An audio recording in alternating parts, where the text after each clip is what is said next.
এবং যে বিধিমালাগুলো আছে বিধিমালাগুলো জানানোর জন্য আজকের আমাদের এই আয়োজন পথসভা। আমরা চাই ঠাকুরগাঁওবাসী নিরাপদ এবং নিশ্চিন্তে সড়কে যাতে তারা চলাফেরা করে, তারা যে যানবাহনে চলাফেরা করে সেটা দুই প্রকারের। একটা হচ্ছে যাত্রীবাহী, আরেকটা হচ্ছে ব্যক্তিগত। ব্যক্তিগত যানবাহনগুলো আছে, তার মধ্যে মোটরসাইকেল আছে। মোটরসাইকেলে চলতে গেলে আপনাদের প্রয়োজনীয় কাগজপত্রগুলো সেগুলো আপনারা সঙ্গে রাখবেন। আপনাদের ড্রাইভিং লাইসেন্সগুলো, আপনাদের ফিটনেস সার্টিফিকেট এবং একই সাথে রেজিস্ট্রেশন সার্টিফিকেট সবগুলো আপনারা কাছে রাখবেন। এবং একটি জিনিস মনে রাখবেন, একটি দুর্ঘটনা সারা জীবনের কান্না। যারাই মোটরসাইকেল আরোহী প্রত্যেকেরই কোনো না কোনো পরিবারের সদস্য, তাদের মা, তাদের বাবা, তাদের ভাই বোন সবাই আছে। পরিবারের একজন আপনার পরিবারের একজন সদস্য যদি আহত হন বা নিহত হন, পুরো পরিবারটা কিন্তু বসে যায়।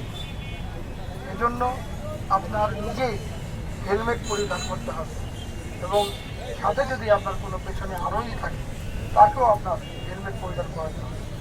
আপনারা দেখেছেন গতকালও আমাদের পুলিশ লাইনের সামনে একটি ভয়াবহ একটি দুর্ঘটনা ঘটে গেছে এবং ঈদের সময় আমরা দেখেছি যে মোটর সাইকেলের রেসের মতো অনেকে বাড়ি থেকে বাড়িতে আসেন, ঢাকা থেকে বা ঠাকুরার বাইরে থেকে বেড়াতেন, ঈদ করার জন্য আসেন। তাদের মোটর সাইকেল নিয়ে যারা বাচ্চারা তারা ঘোরাঘুরির জন্য নিয়ে যায়, তারাও মানা করতে পারে না। বাট মেন রাস্তায় এসে, মহাসড়কে এসে তারা তীব্র প্রতিযোগিতার মুখোমুখি হয় এবং এই রেসের কারণে আমরা দেখেছি বেশ কয়েকটি পঞ্চগড়ও দেখেছি 4টি দুর্ঘটনা ঘটেছে, 4টা প্রাণ চলে গেছে। ঠাকুরগাঁওতেও এরকম 3টি প্রাণ চলে গেছে। আমরা চাই না কারো প্রাণ ওখানে ঝরুক। এই জন্য ট্রাফিক আইন মেনে চলবেন এবং সাথে সাথে আমরা কিন্তু আইন প্রতিপালন করতে চাই। জেলা পুলিশ ঠাকুরগাঁও সবসময় আইন প্রতিপালনের জন্য জনসাধারণকে আমরা পরামর্শ দিয়ে থাকি, তারপরে আমরা আইন প্রয়োগ করে থাকি। আমাদের মোটরসাইকেল ধরাও যেমন আমাদের যারা আইন মানে না তাদের এটা মানাতে হয়, আবার সাথে সাথে একটু আইন না মানলে আইনের যথাযথ প্রয়োগও করতে হয়।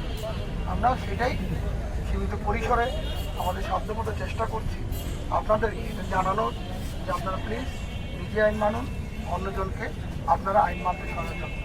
হেলমেটবিহীন আমরা প্রত্যেকটি স্টেশনেও বলে দিয়েছি, আমাদের যেগুলোতে ফুয়েল দেওয়া হয় যে আপনারা হেলমেট ছাড়া কাউকে ফুয়েল দিয়ে, নো হেলমেট নো ফুয়েল। অর্থাৎ আপনি হেলমেট নিজের খাতিরেই আপনার পরে আসছেন। আপনি দিনের বেলায় আবার হেলমেট পরেন, রাতের বেলা আবার হেলমেট পরেন। হেলমেট পরতে একটা সমস্যা নেই, এটা আপনার নিজের জন্য, নিজের সেফটির জন্য, নিজের সিকিউরিটির জন্য। আমরা বরাবরই আপনাদেরকে বলে আসতেছি, এখন আজকেও তা বলছি। আমরা আশা করি আপনারা আইন মানবেন, আপনার পরিবারকে যাতে আপনি আবার কান্নার সাগরে না ভাসেন। অর্থাৎ আপনার নিজের জন্য নিজে আহত হলে বা নিহত হলে আপনার পরিবারের জন্য যদি আপনি এটা বোঝা হয়ে গেছে, আমরা এটা চাই না। এই জন্য আমরা আপনাদেরকে আইন মানার জন্য আবারও পুনরায় অনুরোধ করছি। আমাদের এই যে কার্যক্রমগুলো আছে, এই কার্যক্রমগুলো আমাদের যখনই আমরা সুযোগ পাই আমরা করে থাকি। আমরা আমাদের 7টি থানার বিভিন্ন জায়গায় আমরা করে থাকি। আমরা এই মোটরসাইকেল আরোহীকে যারা হেলমেট পরিধান করেন না তাদেরকে আমরা নামে হেলমেট পরিধান করিয়ে দিচ্ছি, যাতে এটা আপনার মনে থাকে। তো আমাদের সবসময় বিশ্বাস ঠাকুরগাঁওবাসীর জনকল্যাণের জন্য পুলিশ কাজ করে যাচ্ছে, সেটা এখনও করছে, ভবিষ্যতে এটা করবে। আপনারা সবাই আইন মানবেন এবং আইন মেনে নিজেকে যেমন রক্ষা করবে, নিজের পরিবারকে রক্ষা করবে। ধন্যবাদ সবাই।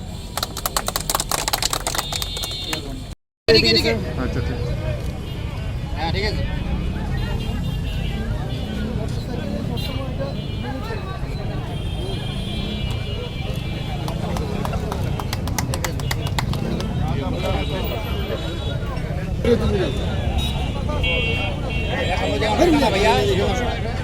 সবার আগে আলামিন নিয়ে নিল, ঠিক আছে।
লাগবে না না না আমার আছে গাড়ি গাড়ি আনিনি দিতে গাড়ি নিচ্ছে তো গাড়ি আনিনি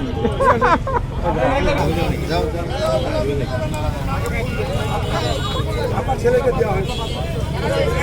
যা যা নিয়ে যা তোরা যা যা সুমন ঠিক আছে, যা। হেলমেটের বাড়ি লাগা সুমন ঢুক যা চলে থ্যাংক ইউ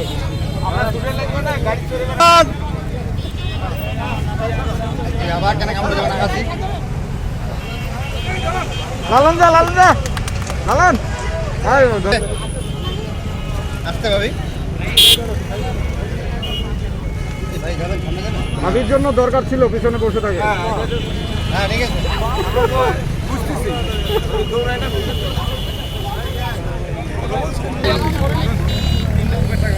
দাঁড়ান এই তিনজনকে দিয়ে দে আরে বাবা আপনি পিছন দেখা তো যায় এমনি আব্দুল্লাহ আসো আব্দুল্লাহ এই বড় তো আসলে বড়